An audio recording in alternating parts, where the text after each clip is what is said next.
Buenas noches, esto es Zona Franca y yo soy Daniel Pacheco. Por allá en 1993, cuando el gobierno de César Gaviria instaló la primera misión de sabios, las palabras de Rodolfo Ginás, uno de sus integrantes, ya para ese entonces un destacado neurocientífico, ayudan a ilustrar las esperanzas que había no solo sobre este proyecto, el de la misión, sino sobre el prospecto de que Colombia diera un salto en su desarrollo impulsado por la educación y la tecnología. Esto dice Ginás, abro comillas. Este es un momento mágico para Colombia. Por primera vez que yo sepa, un gobierno acepta la posibilidad de hacer un gran vuelco en el triángulo interactivo de la educación, la ciencia y el desarrollo tecnológico de este país. Esto se debe subrayar como una revolución positiva y sin precedentes. Cierro comillas. Y es extraño que la idea de que la ciencia y la tecnología se usaran como palanca para el avance de Colombia resultara tan novedosa en 1994, sobre todo teniendo en cuenta la historia de la formación de la República de Colombia. Y me voy mucho más atrás, a 1783, unos 27 años antes del primer grito de independencia, se lanzó la que ustedes conocerán como la Expedición Botánica. El sabio José Celestino Mutis lideró por casi 30 años esta misión para inventariar parte de la flora, las matas del entonces virreinato de la Nueva Granada. Mutis conformó un grupo de jóvenes ilustrados, muchos de ellos criollos, como Jorge Tadeo Lozano, como Francisco José de Caldas, como Francisco Antonio Sea, que además de descubrir la botánica del país, se conectaron con las ideas ilustradas liberales que daban un fundamento al pensamiento científico. Y fueron esas ideas y la misma expedición lo que de alguna manera propició la liberación intelectual de los criollos bogotanos, que se formalizó luego el 20 de julio del 810 con el grito de independencia. Y fueron precisamente Caldas, Tadeo Lozano y Sea algunos de los mártires que terminaron fusilados en la reconquista del español Morillo. Por eso es tan extraño que pasaran 183 años, del 810 hasta 1994, para que un gobierno de Colombia se reconectara con esa esencia científica que en buena medida estuvo detrás del nacimiento de nuestra república. La semana pasada, 26 años después de la primera misión del 94, 236 años después de la expedición botánica, ahora el gobierno de Iván Duque vuelve a lanzar una misión de este tipo, una misión de sabios. Y este relanzamiento de una misión que aún no se ha reunido suscita de entrada una nueva esperanza, pero también un pesar muy grande. Un pesar de ver que en los pasados 26 años, ya con el diagnóstico de la primera misión de sabios, se ha avanzado tan poco en las recomendaciones que hicieron en los 90. Un pesar muy grande de mirar para atrás y sentir que mi generación de colombianos perdió en buena medida la oportunidad de dar ese salto a través de la educación. Una educación que Gabriel García Márquez, uno de los sabios del 93, describió en ese entonces de la siguiente manera, y aquí abro comillas. Una educación que canalice hacia la vida la inmensa energía creadora que durante siglos hemos despilfarrado en la depredación y la violencia, y nos abra al fin la segunda oportunidad sobre la tierra que no tuvo la estirpe desgraciada del coronel Aureliano Buendía. Cierro comillas. Esta misión puede ser una segunda o una tercera oportunidad. Falta ver si el país entendió que ya es hora de tomarla. Aquí arranca Zona Franca.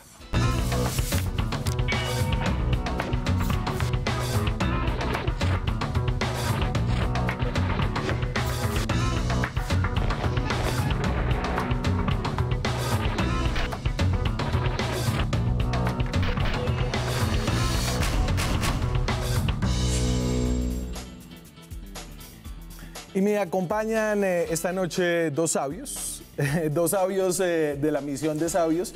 Tengo el placer de estar aquí esta noche con Ana María Arjona, que es directora del Centro de Estudios de Seguridad y Drogas de la Universidad de los Andes. Tiene un doctorado en Ciencia Política de la Universidad de Yale y está ahora como profesora visitante en los Andes.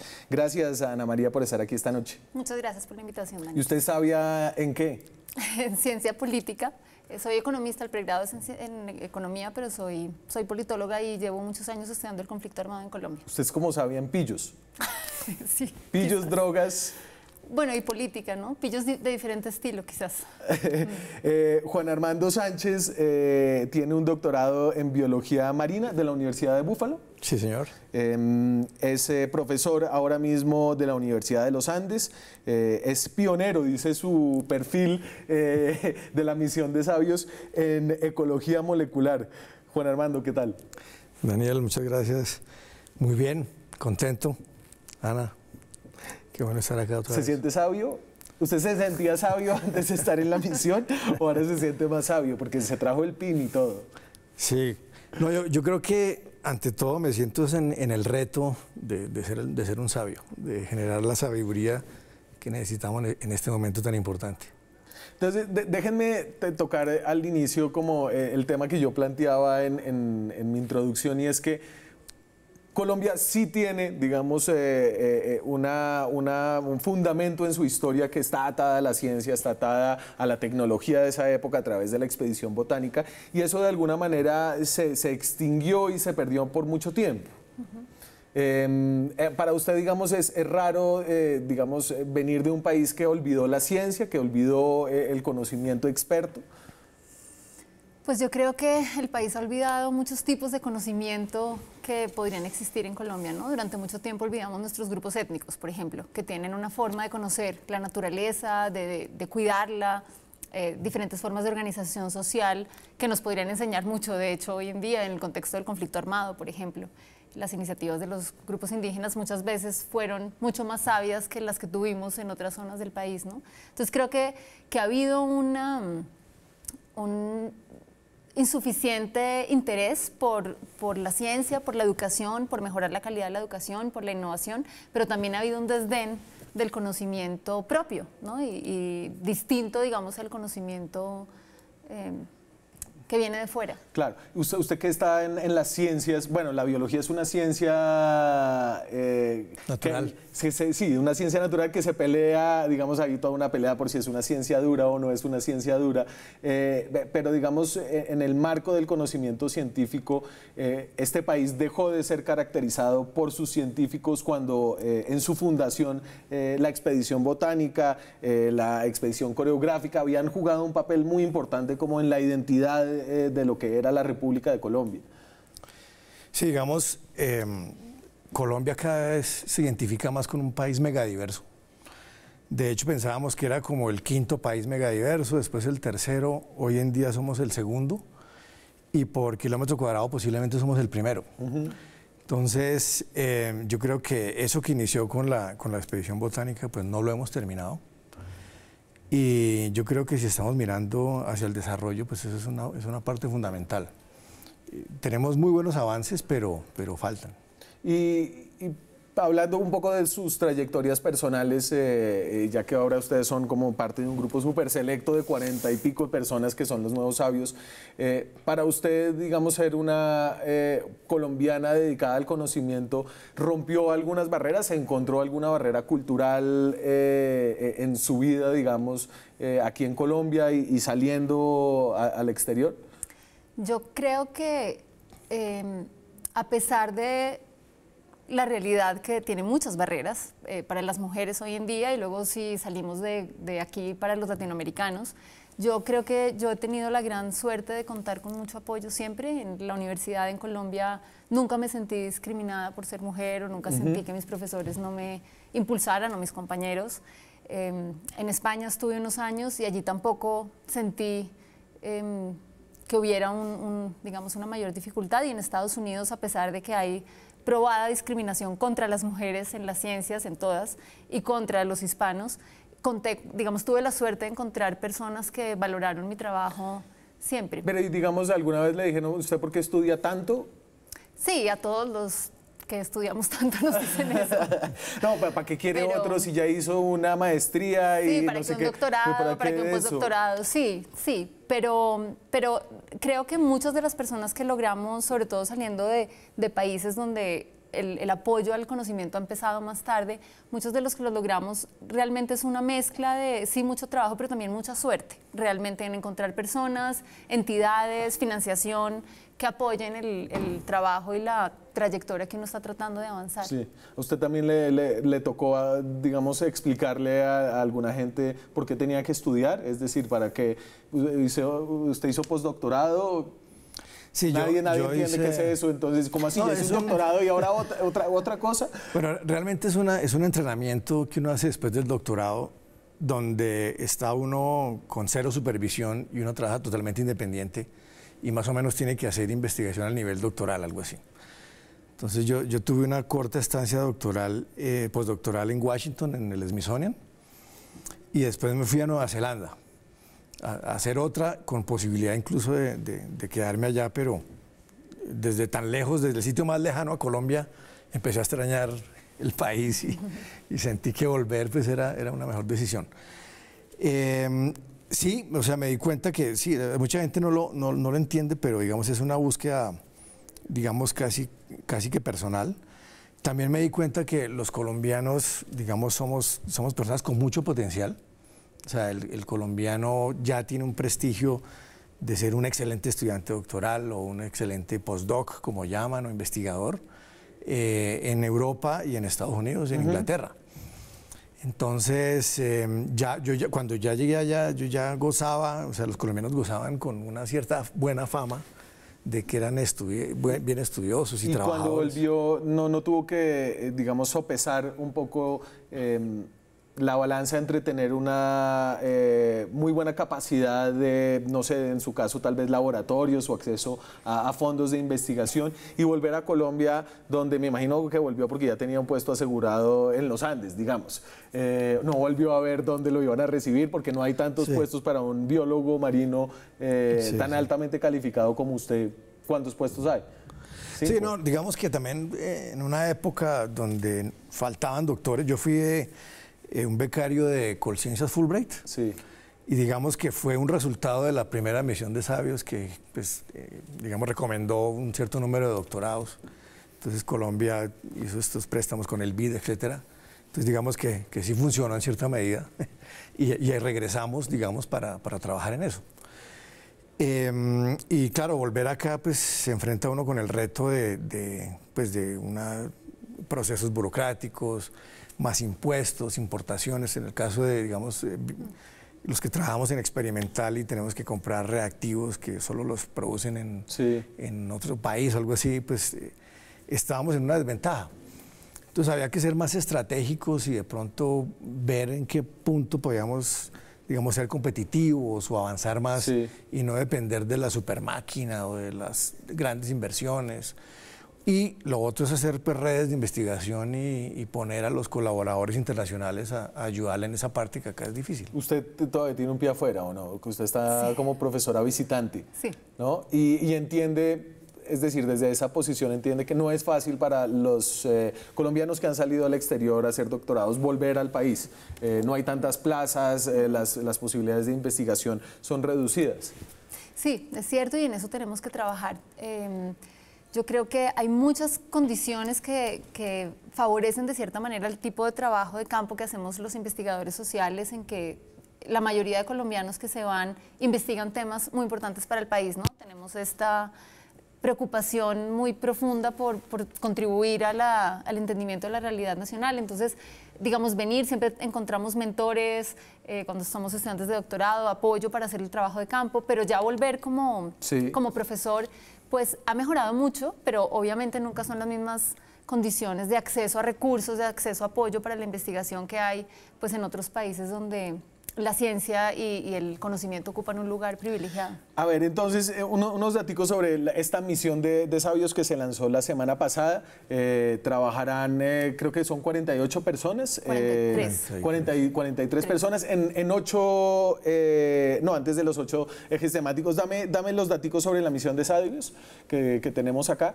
Entonces, si son 28 hombres y 15 mujeres, durará 10 meses y tienen 10 meses para reunirse y el mandato es básicamente el siguiente: aportar a la construcción e implementación de la política pública en educación, ciencia, tecnología e innovación para un desarrollo equitativo, replicable y sostenible en el país. O sea, nada. Sí, es un reto enorme, realmente. Y yo creo que uno de los retos de la primera etapa es acotar lo que cada grupo puede hacer, porque pues entre estos temas hay muchísimas cosas y no se pueden abordar todas en 10 meses. Una de las cosas que tenemos realmente que hacer es priorizar, ¿no? Ver cuáles son las prioridades, a qué temas podemos meternos con la suficiente profundidad para dar unas recomendaciones útiles. Claro, y sobre todo es porque ustedes no son necesariamente expertos en educación. son profesores, ¿cierto? Sí, pero no es lo mismo, de acuerdo. Exacto. Claro, hay gente que se dedica solo a investigar cómo desarrollas educación, cómo desarrollas, ¿no? Y no, los que estamos ahí estamos, la mayoría, hay unos que sí, pero la mayoría estamos por la trayectoria en su área, ¿no? O un conocimiento que se considera que es relevante para el país. Sí, nos hemos venido acercando más a la educación, ya uno como 10 años después de estar enseñando y se da cuenta uno pues que la práctica y también la parte formal de lo que es educación es importante. Bueno, yo quisiera decir que digamos que Colombia vive mucho apagando como el incendio del momento, ¿sí? Y esto es una oportunidad para pensar a largo plazo y para soñar un poquito, ¿sí? O sea, es como soñar un poquito, cómo me imagino yo que Colombia se desarrolla y qué necesito para, por medio de la ciencia y tecnología, llegar allá, ¿cierto? Entonces, más o menos como que la función objetiva es clara y es como dejar de pensar en el incendio del momento y ver a largo plazo cómo podríamos lograr eso. Y eso lo hacen, digamos, y plantean el reto de esa visión a largo plazo, los 8 ejes temáticos que los citan a ustedes en esta misión de sabios, que se los pongo ahí, son los siguientes. Y esto habla un poco, a diferencia de la primera misión, que estaba como centrada en 3 temas muy puntuales, en educación, ciencia, tecnología y desarrollo. Esta misión de sabios tiene un ámbito más grande. Entonces, tecnologías convergentes e industrias 4.0. Que industrias 4.0, me imagino que hay un buen rato de debates de si eso existe y que es la 4ª revolución industrial. Energía sostenible, biotecnología, medio ambiente y bioeconomía, ciencias sociales, desarrollo humano y equidad. En ese está usted, Ana. Sí. Y usted, Juan Armando, está en biotecnología. Océanos. Océanos, claro. Océanos y recursos hidrobiológicos, ciencias de la salud y la salud, industrias creativas y culturales y ciencias básicas del Estado. Esos son como los 8 ejes que, según esta misión de sabios, agruparán a los grupos en los cuales ustedes están. Yo sé que la cosa no es, apenas la anunciaron el viernes, pero ¿cómo funcionará más o menos? ¿Qué les han dicho? Pues la verdad es que no sabemos casi nada, porque el viernes muchos de nosotros nos enteramos de quiénes eran los otros miembros. No nos habíamos reunido, no nos conocíamos, no teníamos la lista de quiénes le iban a integrar. Realmente el lanzamiento al público fue un lanzamiento también para nosotros. Cada grupo tiene un coordinador o coordinadora y yo creo que la primera etapa va a ser para que cada grupo defina la metodología con la que va a trabajar, que es muy importante, ¿no? Definir cómo vamos a lograr reunir las sugerencias y el input, digamos, que pueden dar nuestros colegas, que estamos todos rodeados de personas brillantes, y yo creo que una de nuestras funciones es canalizar buenas ideas, ¿no? No es solo que nosotros pues tengamos en la cabeza todas las contribuciones, sino realmente ser como nodos, cada uno de nosotros y cada miembro de cada grupo, tener como nodos de personas para recibir más ideas y más reflexiones. Pero, ¿no? por ejemplo, usted que trabaja en el tema de lucha contra las drogas y narcotráfico, ¿usted se imagina que las recomendaciones que van a ser del tipo, se debería dejar de abandonar la política prohibicionista de drogas que no ha dado los resultados esperados en los últimos 40 años? No, eso sí lo creo y lo digo en mis otros espacios. No creo que la misión tenga que adoptar preguntas de política pública específicas que no tienen que ver con el desarrollo de conocimiento, el desarrollo de ciencia, innovación, tecnología. Creo que el tema de las drogas debe entrar porque es un tema transversal a los problemas, las preguntas que tenemos sobre desarrollo sostenible, sobre equidad, sobre las ciencias sociales, sobre el Estado, pero no creo que el objetivo de los grupos de la misión sea pronunciarse sobre problemas de política pública específicos que no están ligados al desarrollo de estos sectores. ¿Y usted cómo ve su terruño? Su océano. Bueno, o sea, para mí fue, o sea, de lo más grato fue ver, digamos, el océano dentro de las 8 líneas. El océano es casi que invisible, digamos, para los colombianos. O sea, uno ve el mapa de Colombia y le ponen las cordilleras, ríos, miles de nombres, y el mar es una mancha azul. Y el mar pues tiene también cordilleras de todo y digamos que sigue siendo ese sitio, digamos, como secreto, como que no lo conocemos. Entonces, ya verlo ahí pues es como lo estamos reconociendo Sí. como que existe y como que nos puede aportar ¿Y al eso desarrollo. quién fue el cabezazo de un poco de las 8 líneas? Eso se organizó en la vicepresidencia, entiendo yo.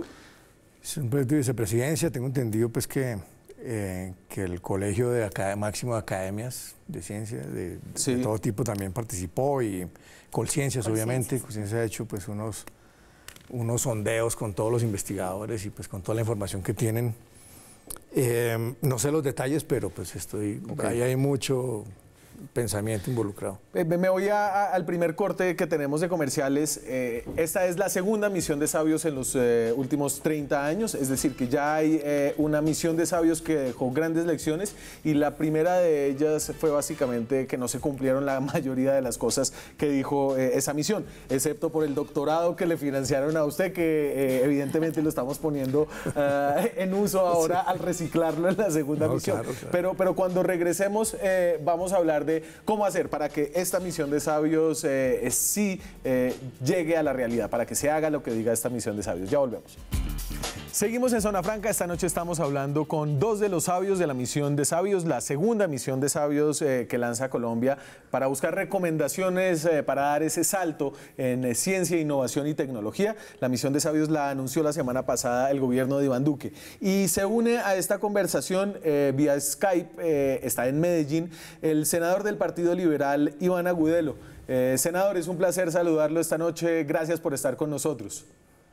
Daniel, un saludo muy especial, también a la doctora Ana María Arjona, al doctor Juan Armando Sánchez, y aprovecho para felicitar hoy, además de su reciente elección como parte de la misión de sabios, hoy 11 de febrero, felicitar a todas las mujeres y niñas en la ciencia. Hoy es el día que se está celebrando y también estamos haciendo parte de esta celebración a nivel mundial.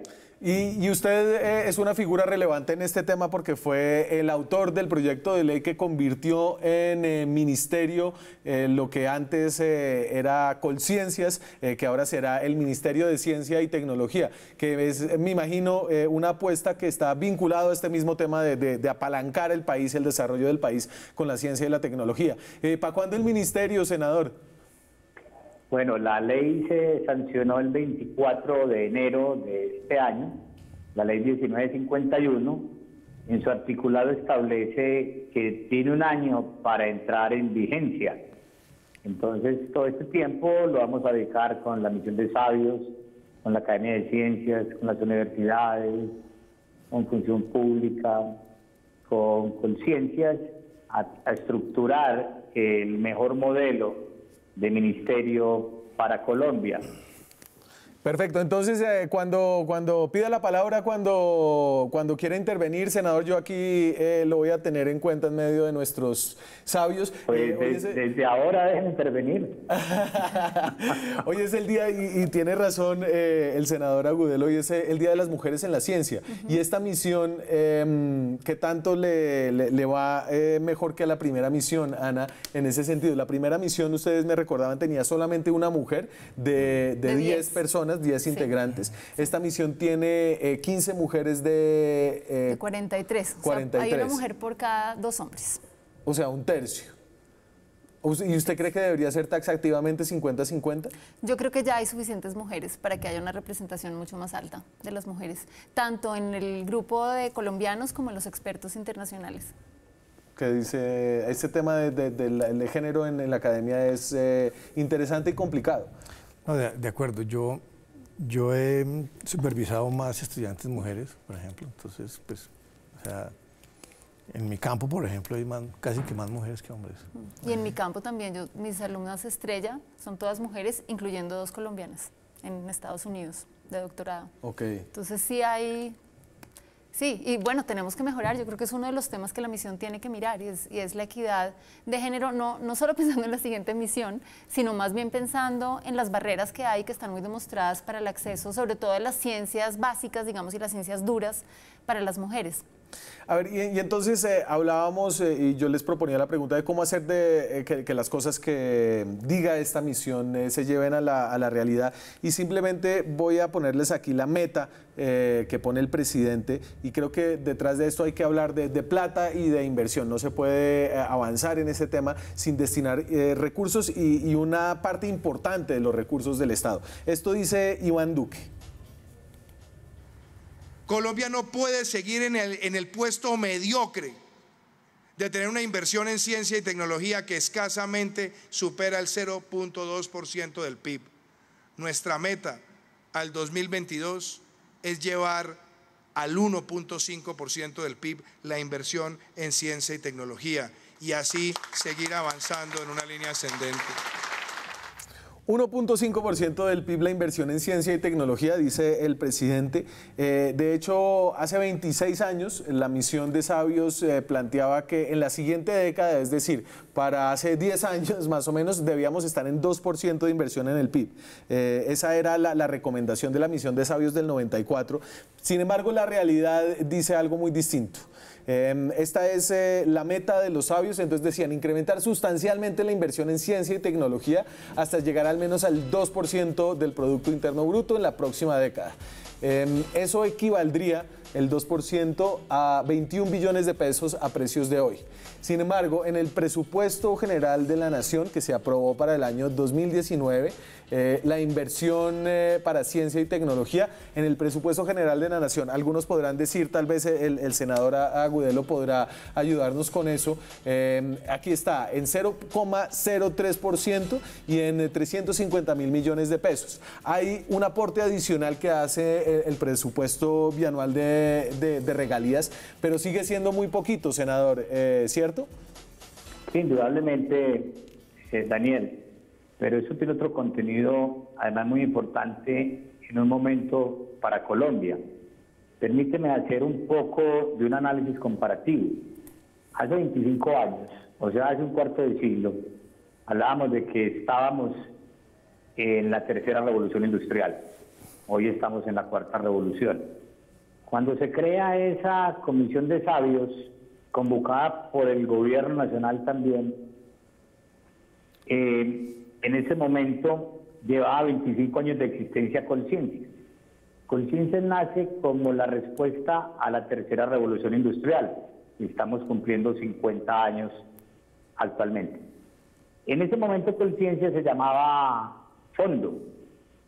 Vemos cómo Colciencias se fue diluyendo, y para ese momento no había Ministerio de Ciencia y Tecnología, que fue un sueño de todos los de la misión de sabios. Le tengo que hacer un reconocimiento porque todos me acompañaron en este proceso. ¿Qué ocurre hoy en Colombia que es muy importante?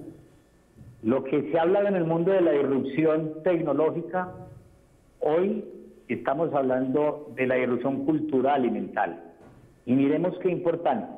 Hoy, nueva misión de sabios, Ministerio de Ciencia, Tecnología e Innovación. Colombia, el primer país hispanoparlante o hispanohablante, la semana de la firma de la ley, ha sido seleccionada también en la segunda fase para la cuarta revolución industrial. Sí. Eso es muy importante porque nos pone a tono con países como la China, la India, Japón y Estados Unidos, en la primera fase. Y en la segunda fase, Israel, Sudáfrica, Noruega y Colombia. Entonces miremos esta sumatoria que nos lleva a que el privado pueda participar. Hay un libro que yo seguí mucho, como el de Mariana Mazzucato, y es como el Estado tiene que propiciar, tiene que facilitar los escenarios. Sí. Yo le tengo que hacer un reconocimiento al presidente Iván Duque porque está facilitando esos escenarios para que el privado se apropie. Entonces, en esa medida vemos como en la China el privado aporta el 90%, en Corea del Sur el 70%, acá muy poco. Entonces, si generamos esa dinámica, cada vez vamos a tener más recursos de manera exponencial, porque aquí lastimosamente sí hubo recursos para la ciencia, pero como no había un sistema, y ahora por primera vez vamos a tener un ministro sentado en el Consejo de Ministros, como lo hacen las grandes potencias en el mundo, y aquí podemos hablar de inversión, Sí. como lo demuestra muy bien Agrosavia. en ciencia, un peso cuando se invierte tiene un gran retorno y eso es lo que va a impactar en Colombia. Y entonces, Juan Armando, y un poco para aterrizar la pregunta de cómo no volver a fracasar, yo ponía ahí como ese contraste entre lo prometido, lo propuesto en el 90 y pico y la realidad de hoy. ¿Usted qué le diría a los sabios de su grupo para no volver a fracasar? Bueno, lo que ya Ana había dicho es que pues, tenemos que ser estratégicos con ir solo a algunos puntos que podamos, digamos, trabajar completamente. Yo sé que es una apuesta a largo plazo, pero necesitamos, digamos, metas intermedias, digamos, que se puedan evaluar. Y bueno, sí, canalizar, digamos, tenemos unas comunidades grandes, cada vez más conectadas. Pues la idea es como tratar de canalizar ese sentir, ese conocimiento colectivo, pues que cada vez es más grande. Pero entonces siempre se dice y se repite que este es una vía para la prosperidad, es decir, la ciencia y la tecnología son vías para la prosperidad. ¿Usted cómo se imagina, digamos, desde su área, que se pueda generar prosperidad y desarrollo a través del estudio de los océanos? Bueno, yo quisiera volver a lo que mencionó García Márquez, que era que, digamos, que la ciencia y la tecnología estuvieran en la canasta familiar, que estuviera, digamos, en el imaginario de los colombianos, que los colombianos tuvieran un lienzo mucho más grande. Entonces, digamos, uno está obviamente está el caso de que yo encuentro un compuesto, una sustancia en un alga, sí, y sirve para un agroquímico y se genera una industria, sí, y la industria me ayuda. Ese es como el ideal, pero es demasiado unidimensional. Si todos empezamos a cambiar y a pensar mucho más en grande, ¿sí?, a entender que el universo en el que se mueven los colombianos es mayor, ¿sí?, vamos a tener unas interacciones mucho más complejas y unos retornos en el desarrollo mayor. Yo quise comprender lo que García Márquez dijo en ese sentido. Digamos, él no fue tan específico, sino en el punto de que debemos empezar a cambiar, ¿sí?, de vernos como un país del conocimiento, sí, un país que se quiere a sí mismo, que se entiende, ¿sí? Y para mí eso es un paso fundamental. O sea, más caldenses que bolivarianos. Exactamente. ¿Sí? Ana, ¿usted qué le diría a sus colegas para no volver a participar de...? Y yo entiendo que Rodolfo Ginás, por ejemplo, apenas le dijeron que otra misión de sabios, se molestó y dijo, ¿cómo así que otra misión de sabios? Ya habíamos hecho una misión y ustedes no hicieron absolutamente nada, o hicieron muy poco, o la quinta parte de lo que nosotros habíamos dicho, ¿no? Yo no sé cómo lo habrán convencido para volver a estar en esta misión, pero me imagino que pesa ese antecedente. Sí, yo creo que una de las cosas es lo que Moisés Wasserman dijo en su discurso, y es que tenemos que tratar de hacer recomendaciones no solo sobre a dónde tenemos que llegar o respondiendo a la pregunta sobre el qué, sino también respondiendo a la pregunta del cómo logramos realmente llevar al país hacia esos objetivos. Y eso va a ser muy importante, ¿no? Tener como ese norte en la mente. Creo que también es importante, bueno, lo que decíamos antes de canalizar ideas, creo que es importante estar en contacto con las comunidades académicas de las diferentes regiones del país, sí, que están representadas algunas en la misión, pero tenemos que asegurarnos que realmente dentro de esas redes logramos tener input desde las regiones, así como de nuestras redes internacionales, sí, para aprender pues, de las lecciones que otros países ya han aprendido. Entonces creo que necesitamos una metodología muy clara y necesitamos tener muy claro que para que las recomendaciones puedan ser llevadas a cabo, tenemos que hacer un gran esfuerzo por aterrizarlas. Esa es la pregunta con esta misión de sabios, ¿cómo hacer que no sea simplemente un evento para enaltecer la imagen del presidente de turno y que tenga algún efecto duradero? Vamos a la pausa y regresamos. Seguimos en Zona Franca. Esta noche estamos hablando de la misión de sabios que fue lanzada la semana pasada por el gobierno de Iván Duque. Una misión que es apolítica. ¿Ustedes sintieron que había un mensaje político en cómo estaba integrada esta misión?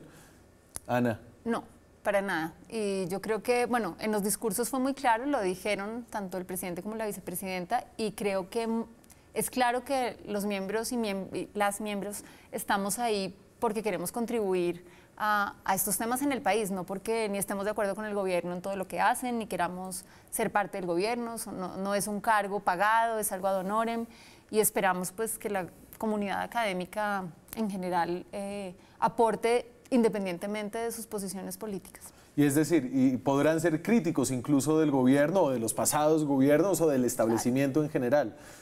Sí, claro. Digamos, fue claro que esto es una apuesta de país, ¿sí? Y es una continuación de algo que se empezó y que el reto es pues, hacerlo mejor, ¿no? Sí. Y pues yo creo que las reacciones también de todo el mundo han sido muy positivas. Mucha gente incluso está sorprendida, pero todo lo vemos como algo que es un deber ciudadano, mejor dicho, ¿sí? Ante todo. Senador, Iván, ¿usted cómo vio representada la universidad pública en esta curaduría de sabios que hizo el gobierno del Centro Democrático? Bueno, ahí está representada las universidades, en Antioquia, la Universidad de Antioquia, también la Universidad Nacional, pero yo quería referirme un poco, Daniel, a esto. Mira que sí se puede hacer realidad. Solamente le voy a poner un ejemplo. El Congreso en pleno se puso de acuerdo. Todos los votos a favor durante los 6 debates que di. La ciencia unió al Congreso. Como le decía el doctor Juan Armando, la ciencia unió al país. Y eso es lo que nosotros queremos para que eso se convierta en un patrimonio, en un quehacer, y que todas las personas se apropien de la ciencia. Por eso uno ve casos como China, Corea del Sur, Japón 2 bombas, Alemania guerra. Países que eran miseria y destrucción, lo empezaron a lograr desde la ciencia, la tecnología, la innovación, la disciplina, la educación y ante todo el amor propio. Sí, y senador. aquí empezamos a demostrar a Colombia pero que sí déjeme, nos podemos poner de acuerdo. Déjeme y aquí ser un poco escéptico, porque yo entiendo que en el Congreso, digamos que aprobar y crear nuevas burocracias no es la cosa más difícil que hay en el Congreso de la República, ¿cierto? Sin embargo, apropiar fondos para instituciones donde no están los réditos políticos usuales es aún más difícil, ¿cierto? En el presupuesto general de la Nación, como veíamos antes de irnos, le dieron cerca de 300.000 millones de pesos a Colciencias y a la inversión de ciencia y tecnología. Y lo que pediría, digamos, en plata de hoy, la misión de sabios del 94, lo que pedía es que fueran alrededor de 21 billones de pesos. Es decir, pedían hace 26 años que para hoy ya estuviéramos invirtiendo 21 billones de pesos, y hoy en día, en el presupuesto del gobierno Duque, aprobaron 300.000 millones. Entonces todavía estamos a leguas de los hechos. Total. Y por eso estamos empezando a poner en orden para poder recoger, transversalizar, sistematizar una serie de esfuerzos que ha hecho Colombia y que por primera vez los vamos a organizar. Y por eso te digo, es todo un sistema que antes no tenía Colombia. Y en esa medida poder recoger más recursos, porque Colombia sí ha hecho ese esfuerzo. Yo no quiero ser tan negativo ni tan fatalista. Yo creo que si los demás países lo hicieron, de Japón 2 bombas, Alemania 2 guerras, todos lo pudieron hacer, ¿por qué Colombia no lo va a poder hacer si tenemos tantas capacidades y tantas personas que le han aportado tanto al universo y a Colombia, pues, fuera de Colombia? Necesitamos crear un sistema para que estas personas puedan venir a Colombia. Por eso en buena hora esta nueva misión o la actualización de la misión. Yo sí creo y soy positivo en este tema. Claro, porque esto, qué pena, Daniel, esto no tendría ningún tema político. Ahí me decían, ¿y qué acuerdos hizo el Partido Liberal? Ninguno. ¿O qué acuerdos hicieron con Petro, con la FARC? No, todos lo votaron favorablemente, sin ningún problema, porque saben lo que ha ocurrido en el mundo y Colombia tiene que empezar a trasegar por esa ruta. ¿Quién sabe, senador? De pronto el Partido Liberal tendrá su primer ministro en el gabinete de Duque en el Ministerio de Ciencia y Tecnología. No, señor, mire, yo esto lo hice desde el periodo anterior. Ha sido una apuesta propia, una lucha que empecé a sumar y a cautivar a cada uno de los congresistas, universidades públicas, privadas. No tenemos ningún interés en ello. Aquí hay fábulas, mitos, leyendas. Para nosotros lo importante era que esto estuviera por encima de cualquier condición humana o consideración política, porque esto es de Colombia, esto es un patrimonio de todos Los demás países lo hicieron, nosotros también lo podemos hacer. Y nos pusimos de acuerdo. Y yo estoy de acuerdo en que hay que tener ese optimismo, pero el antecedente es importante. Y es decir, ya hay un antecedente y ya hay, es decir, son 26 años de fracaso en Colombia. Y yo lo decía al principio, una generación entera, mi generación, es decir, lo que no se hizo en esa misión de sabios hizo, Daniel, que la generación... Porque no creímos en nosotros. Le pongo el ejemplo de Carimagua hace 47 años entre el Meta y el Bichada. Vino una misión de Brasil, conoce la experiencia. Ellos se van, creen en Colombia e instalan Embrapa. Brasil hace poco importaba alimentos, hoy exporta. Sí. Colombia no ha creído en nosotros. Tenemos que empezar a creer. Y ustedes, por ejemplo, el canal de ustedes que tanto me ayudó, son los primeros que nos tienen que empezar a ayudar, que tenemos que empezar a creer en esto. Por eso no nos dé pena hablar de política, denos pena hablar de politiquería. Necesitamos las políticas públicas sentadas en el Consejo de Ministros como lo hacen las grandes potencias en el mundo. ¿Qué dicen aquí los sabios? Bueno, yo creo que lo que nosotros vamos a generar son unas recomendaciones que esperamos tengan un alto nivel de practicidad para facilitar esa implementación, pero desde luego hay unos procesos políticos y unos gobernantes que van a estar encargados de llevar de implementar o no esas recomendaciones. Pero me imagino que usted al meterse acá, usted dice, bueno, yo ¿qué voy a poder aportar acá? ¿Qué tanto estaba siendo utilizada mi imagen para avanzar un proyecto político coyuntural?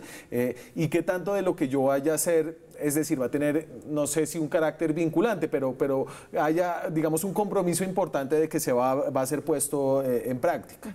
Pues el compromiso verbal está, ¿no? El compromiso verbal fue parte de la invitación a participar, esto no es político y esto es para hacer unas recomendaciones que van a ser muy tenidas en cuenta, y yo creo que todos los que estamos ahí y todas las que estamos ahí estamos tratando de dar lo mejor con la expectativa de que se lleve a la práctica, sí, no el 100%, pero una buena parte. ¿Cómo anticipar si eso va a pasar o no? Pues es muy difícil. Además, porque no solamente es este gobierno, sino claro, son políticas y medidas que se tienen que implementar durante un largo plazo, ¿no? Me tengo que ir a la pausa. Estamos hablando de la misión de sabios que lanzó la semana pasada el gobierno de Iván Duque. Ya regresamos. Seguimos en Zona Franca. Estamos hablando de la misión de sabios que lanzó el gobierno, un grupo de 43 personas expertas en distintas áreas para trabajar en 8 ejes temáticos y dar unas recomendaciones. A propósito de esto, salimos a la calle hoy a preguntarle a la gente cuáles eran los sabios de Colombia, y creo que las respuestas los van a desconcertar un poco. Creo que mucha gente no tenía claro qué es un sabio ni cuáles son los sabios colombianos. Esto es Zona Franca en la calle. Para usted, ¿quién es o quiénes son los personajes más sabios de Colombia? Manuel Elkin Patarroyo, me parece muy bien. Los que inventan, los científicos. Científicos, sí señora. Podría ser, por ejemplo, Ciro Guerra puede ser una persona sabia, porque puede entender y mediante un producto audiovisual expresar cosas. Gustavo Petro, me gusta su forma de ser y de pensar. No, ahorita en el momento a nadie, ni siquiera ni a la policía, nada de eso. ¿Por qué? ¿Por qué crees que estamos tan mal de sabios? Lo que pasa es que acá en Colombia es falta de, como dicen por ahí, pensamiento, porque es que la gente acá actúa antes de pensar y debería ser al contrario, pensar antes de actuar. Rodolfo Ginás, creo que es el que nos representa allá en el extranjero como neurofisiólogo, ¿es?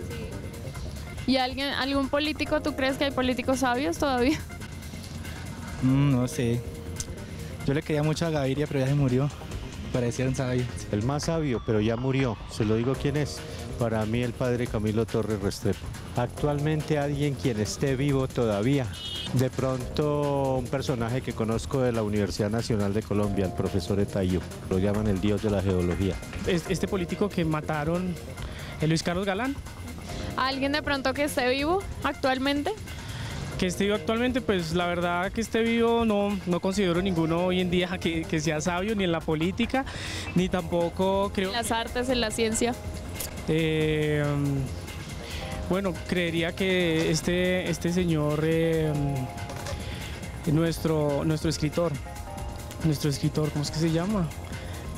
Gabo ya está muerto, por si acaso. Ah, no, Gabo está muerto ya. A ver, Ana, su sabio colombiano, por excelencia, ¿vivo o muerto? Uy, por excelencia. o la sabia? La corché. Sí. ¿Usted tiene uno? Senador, si se le ocurre uno, sálvelos. Claro, hay muchos. Inclusive le hacíamos un gran homenaje en 1953. Lo poníamos en los billetes de 20 pesos, el sabio Caldas. El sabio Caldas. Una persona que tiene conocimientos y se la pone al servicio de la humanidad, y en este caso de Colombia. Daniel. Sí, señor. De 34 países de la OCDE, 23 tenían ministerio, hoy 24. Colombia está tomando la ruta. Ayúdenos a tener un gran optimismo, porque esto es para los jóvenes en Colombia. Sí, señor, yo ya no estoy tan joven. Pero, a ver, y para que vean lo que falta, yo simplemente les voy a poner aquí las pruebas PISA, que son estas pruebas estandarizadas para medir la calidad de los estudiantes colombianos. Estas son pruebas que se hacen en 9º y 11º grado, si estoy bien. Y aquí nos ponemos la comparación, estas en ciencias, de Colombia y los países de la OCDE. Colombia es el punto... ¿Qué es eso? Bueno, la línea azul es Colombia y la naranjada es la OCDE. Eso en ciencia. Así estamos de atrás en ciencias. Dame la siguiente, Juanse, que es matemáticas. Así estamos en conocimientos matemáticos, estamos muy atrás, eso es lo que nos falta. Y en comprensión de lectura. Esto es comprensión de lectura, los países de la OCDE y Colombia. O sea, lo que falta creo que lo que faltaba hace 26 años cuando se hizo la primera comisión de sabios. Pero este es un país distinto al que, digamos, al que viene en los últimos 26 años. Hay una cantidad de temas que ya no tenemos que resolver, ¿cierto? Tal vez ahora sí. Sí, hay algunos pocos temas que no tenemos que resolver. Yo creo que muchos siguen, pero no, ha habido avances en muchas cosas en el país. De hecho, a pesar de lo terrible que todavía son los indicadores de la calidad de la educación básica y media, hay indicadores a nivel de la educación superior y del cuerpo docente en las universidades colombianas que son impresionantes. Yo no sé, no tengo las cifras en la cabeza, pero ¿cuántos profesores con doctorado tuvimos nosotros? ¿Cuántos hay hoy en día en los departamentos de muchas universidades públicas y privadas? Y entonces, razones por las cuales esta misión de sabios sí va a ser distinta. Sí, claro. Pues es mucho más, digamos que hay una participación mayor de todos los sectores, ¿sí? De los dos géneros. Ojalá fuera, digamos, más equitativa, pero pues... y digamos, también está la visión de que la ciencia y la tecnología debe también venir, o sea, se debe involucrar también a los niños, sí, a la educación primaria, secundaria, y eso venía de la primera misión, pero como que no se supo articular bien. Yo creo que todos estamos pensando también en algo que tenga que involucrar a los colegios de alguna manera. Senador Iván Agudelo, ¿por qué esta misión de sabios será distinta? ¿Por qué este momento es distinto? Usted que está tan interesado en que seamos más optimistas. Claro, primero estamos poniendo las cosas en orden. Tenemos una deuda histórica, y perdón la redundancia, apenas acabamos de rescatar la cátedra de historia. Yo fui el coordinador ponente en el Congreso. 34 años en dictar historia en Colombia. Hombre, uno de pronto no quiere mucho lo que conoce. Pero en contexto, los últimos libros de Andrés Oppenheimer, Sálvese quien pueda, Crear o morir, eso va dinamizando y viralizando el tema. La China acaba de sacar ahora 10.000 becas para física cuántica, matemáticas. País que no se la juegue con estos conceptos y de otra magnitud también van a estar por fuera, porque Cronos viene haciendo de las suyas. Las velocidades, este tema de la disrupción tecnológica nos puso a andar a unas velocidades impresionantes. Entonces vemos que Colombia, si bien estamos un poco retrasados, nos estamos como montando ya así en esa carretera por donde debe de ser, donde nos hemos puesto de acuerdo la política, la academia, academizar la política, los centros de innovación, la universidad pública. En Brasil, por ejemplo, viralizaron el tema de tal manera, Daniel, que en Brasil la educación y la ciencia la tenían en el puesto número 12. Lo viralizaron. todo el mundo empezó a hablar de ellos, le dieron tanta importancia y hoy la tienen en el puesto 2. Vienen haciendo grandes cosas en biotecnología. Perfecto. Como te decía, hoy es un gran exportador de alimentos. Ojalá que así sea. Ánimo a ustedes que tienen una gran tarea por delante. Muchas gracias por asumirla sin ni un peso de remuneración además. Senador, muchas gracias por estar con nosotros esta noche desde Medellín. A ustedes muchas gracias. Nos vemos mañana con más periodismo, con más debate, con más opinión. Chao.